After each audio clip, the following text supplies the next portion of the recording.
First down, Darnell Wright. Pick a word to describe him, where he'll go in the NFL draft, how he's viewed right now. Pick a word to describe Darnell Wright. I'll go with appropriate / at long last. And that's like 5 words. But I thought he would be respected when he got into the combine process. I'm not surprised at all. There's talk about him being a top 20 pick. Great guy as well as far as character. So I will go with appropriate. I think all the talk of him is very appropriate at this point. Caleb? Yep, I'll simplify it a little more. I'm just going to say star. I see an NFL star in Darnell Wright. I mean, anybody that drafts him is going to plug him in at right tackle, and he'll be ready to go immediately. I agree. And this is all. I don't know if we know what Will Anderson said about him yesterday, but he basically said Darnell Wright is the best offensive lineman he faced when playing college football, and that's not surprising because Darnell Wright shut him down. Yeah, totally shut him down. Will Anderson, the fantastic edge rusher out of Alabama that was on my Heisman ballot 2 years ago. So, yes, completely shut them down. If you watched that game and didn't even pay attention to where the ball went, if you just watched the fronts of that Tennessee-Alabama game, that's why I think I'm maybe more bullish on Tennessee for this season than you are. And Tennessee won the line of scrimmage. And it wasn't just Darnell Wright, but they won the line of scrimmage. Now, how about Jeremy Banks? Pick one word, second down. I'm going to say cautious. I would be very, very cautious if I'm an NFL team to take him higher than round 3. I'm going to say something way more harsh. I'm going cancer. And and for those who don't know, he did an interview yesterday, asked about the South Carolina game, dodged every question, just kept saying it was a competitive environment. It was a competitive environment. I should have been out. I should have been out. Basically, doesn't feel like, if you listen to him, what's clear is he doesn't feel like he should have been suspended for that game. And the fact that he still can't see, I'm not sure he thinks he did anything wrong leading up to that South Carolina game. Well, he missed a day of practice early in the week. It was an unexcused absence of that South Carolina week. And he also had the altercation with Hendon Hooker that Joe Milton stepped in for. I don't know what more you have to do to be suspended. Skirmishes happen all the time, but I can't recall the last time a guy's missed practice. And used to be we would cover practice and we would do roll call, so to speak. And, to miss practice, have an unexcused absence from some team function and expect to play after you get in an altercation with the most important player on the team. If you think you didn't do anything wrong, then I'll change my word to just dumb. I mean, that's just dumb. Exactly. And really it's dumb not to own it in front of NFL scouts. Own it. Say, I messed up. That's what they want to hear. Jalen Hyatt, one word, third down. Gosh, guys, message board, don't get too mad at me. I'm saying overrated. Dave, you stole my word. I thought I would. I tried to go in a different direction. What you said about Jeremy Banks, I'll say about Jalen Hyatt. Cautious. And I'll say it for 2 reasons. One, we know the slot position is just a total product of Josh Heupel. Again, Velus Jones had 800 yards the year before, and that was with Cedric Tillman getting over 1,000 yards. So last year, Jalen Hyatt was able to set the record because Cedric Tillman was out. And as you know, Dave, Ramel Keaton is a solid receiver, but he's not like a game changer like Cedric Tillman was. So they had to rely a little more on the slot.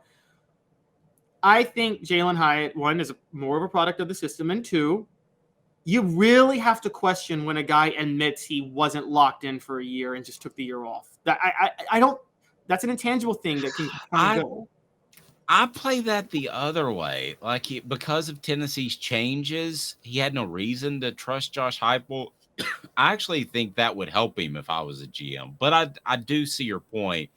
The other thing, too, is look at some of the best receivers in the NFL are undersized, and they're good at running routes and finding little holes in the middle of zones. Well, he's not. I mean, he's basically running the out route, the little wheel route, Travis says if he's not wide open, he struggles catching the ball, but he is fast enough to get wide open. He is. True. Travis, tell me if I'm crazy here, and John, you too. I'll pick another word. Alvin. I think he's Alvin Harper. We talked about this after the show yesterday. I think he's a stretch the field type of guy, but he is not the type of guy who is going to run every route perfectly on the tree. And I don't think he's going to be able to find holes in zones as well as some other guys. So, yeah, I think he's Alvin Harper, stretch the field, and the other guy's your main go-to. All right, fourth down.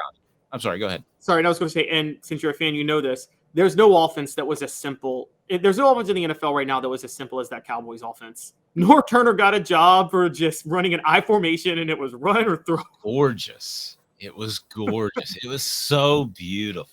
It was the simplest offense. I know. I went back and I made my son watch the 1992 NFC Championship game with the Niners about a month ago, and it was simple. I don't even think they had 9 routes on the passing tree. I think they had like 4. I think it was the go, the slant, the stop. That's about it. I don't know that they ran anything else. And Norv Turner got a head coaching job out of that. Travis says same player, so I appreciate that. John says, well, we know you're crazy already. No need to be your wife on here too. Yes, I know. I am a little bit crazy. But like I said, I'm hopped up on cold medicine, which I think is just allergies. I think I'm fine. But definitely, I don't know. Maybe that's my new pre-workout drink. The Alka-Seltzer daytime cold medicine. Because I'm ready to go. And the last one, fourth down, Hendon Hooker. I'm going to steal yours again. Underrated.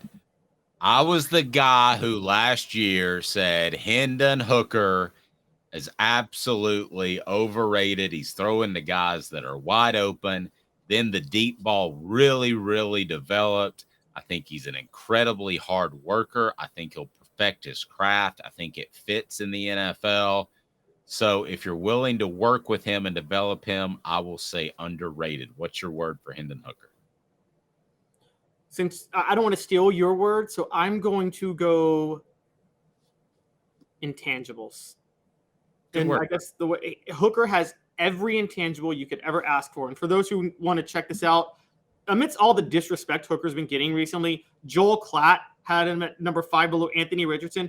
Everybody that has Anthony Richardson ahead of him, by the way, which is every draft expert right now, that's just embarrassing to me that they have Anthony Richardson ahead of Hendon Hooker, and an ultimate travesty. I think go watch yesterday. Go watch Pat McAfee interviewed NFL scout Daniel Jeremiah. Well, first watch Pat McAfee trash Brett Favre. It's beautiful. But then watch him interview NFL scout Daniel Jeremiah, and they both were talking about how really ridiculous it is that Hooker's not getting more love. And I know that's hilarious to say in that order, that word, but like Hendon Hooker, they were really lamenting the fact that he's getting overlooked right now. And they say they think it's because of his injury. I don't think so. I think that a lot of people just don't believe that Josh Heupel. I think people know that Josh Heupel's offense is easy to run, and they don't trust quarterbacks coming out of it. Yeah, there's going to be some of that, but the offenses now are easier to run in the NFL, don't you think? Absolutely. They're going for college offenses. I think Sean McVay has proven that like mediocre to below average quarterbacks can look like stars in his offense. So it's never been more true what Philip Fulmer said. It's the Jimmies and Joes, not the X's and O's. And at the bottom line, that's true. And I think you're seeing some of that with Lamar Jackson, who can make things happen with his legs that you just can't defend. I'm not comparing the two. Now, Travis compared Hendon Hooker to Josh Dobbs. I think, and I believe you do as well, that Hendon Hooker is far more talented from the ground up than Josh Dobbs. Would you agree with that? I fully agree. I think they're very similar in intangibles and mobility and intelligence. All of those are similar. Josh Dobbs is probably smarter, but that's because he's the smartest player in the NFL. But